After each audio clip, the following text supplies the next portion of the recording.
ruhinga ruhindura umuntu umwami rumukuye mu gahinga. Bamwe muri twebwe ntitwagira ibyizigiro, twari tumeze nk'inkazi twawe ku macuniro.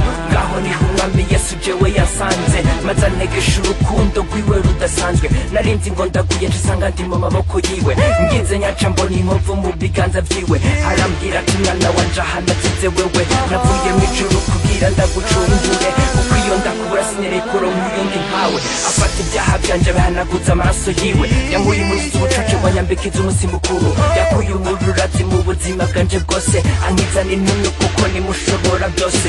Ubu ndi mu bikunze ukuza kwiwe kwera, kuko nta rubanza rukiri ku bugingo bwanje. Nta wundi atari Yesu yohaza umutima wanje, kuko ivyo akora byose abikora mu rukundo. Sinzi igituma Yesu yankunze ukuraho, ariko ico nzi gusa nuko yankuye mu byago. Ubu nguwe neza cane mu rugendo rwanje, kuko wari kunsinda yaratsindanishije. Let's go.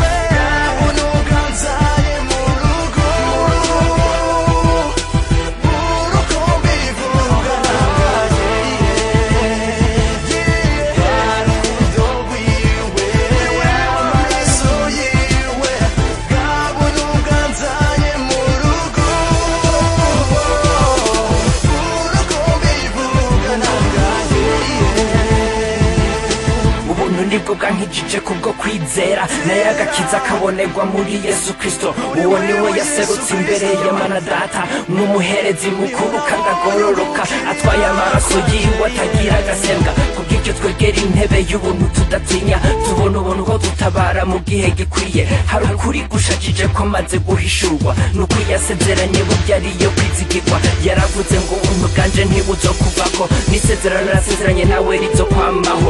Igihe cose maze ngendana n'umwami Yesu, ntangazwa cane n'ubwizigirwa bumurimo. Imbabazi ziwe zisubitse umusokoro mu magufa, yemeye kubabazwa hako twebwe dupfa. Iyo ndizaraje kumpanagura amosozi, azi kunkura muco bakampagarika ku musozi. Nahari Imana ijwi ryiwe ririyoroheje, bigatuma avuganye nanje ntagwa mu gatego. Iyo ubuherezi buhindutse n'ivyagezwe bica bihinduka. Abari kuri amasezerano twigijwe hafi y'umusaraba, kubw'amaraso ubuntu n'imbabazi by'umwami wacu Yesu Kristo. Yeah, let's go. Yeah. Come on.